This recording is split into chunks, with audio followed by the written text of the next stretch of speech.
Most people just think about more leads, more leads, more leads. Let's put more leads in, let's get more phone rings, let's get more, but they don't look at the whole funnel.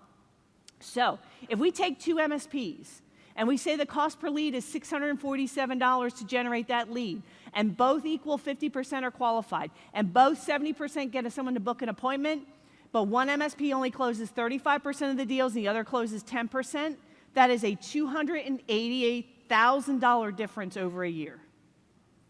Just by moving the close rate up 25%. And that's not that difficult. That's not that difficult, right?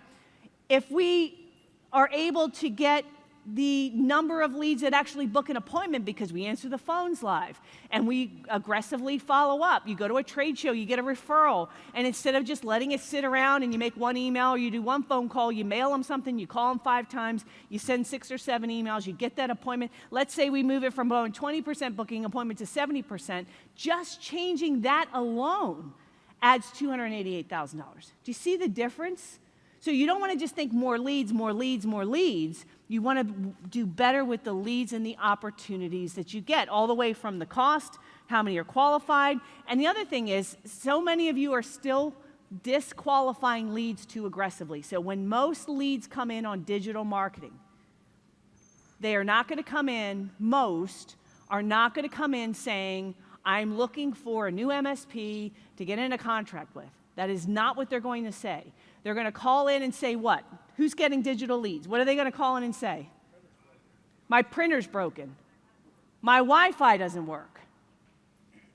And someone on your team, maybe you, are going to say, sorry, we don't do break fix, with no qualifying questions whatsoever.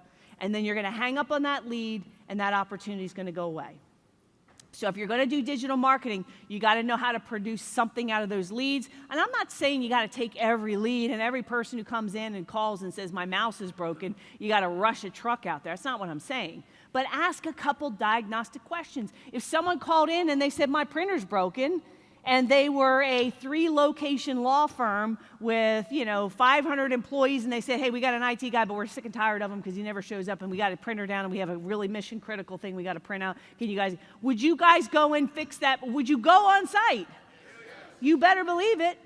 Now, if they call up and my printer's broken, and it's a guy working out of his garage, then no, probably not. Unless that's your niche, and then, we'll have at it. But the point I'm making is these digital leads, you got to answer your phone, you got to qualify. We've given you the scripts for this. You have to just implement it a little bit better. So again, and if we just do that, $216,000, that's a lot. See, that's the difference of I can't spend money on marketing because I can't afford it, because it's too expensive. But when you can actually produce something with those leads, you can spend a lot more on marketing because it actually produces and works.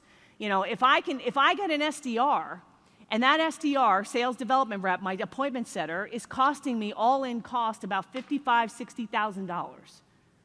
But your SDR produces, 1 lead a month or whatever. My SDR produces 21 appointments a month.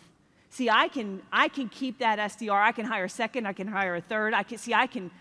Because they're productive. So marketing is, don't just think about getting more leads and what ad works. You have to think about it all the way through.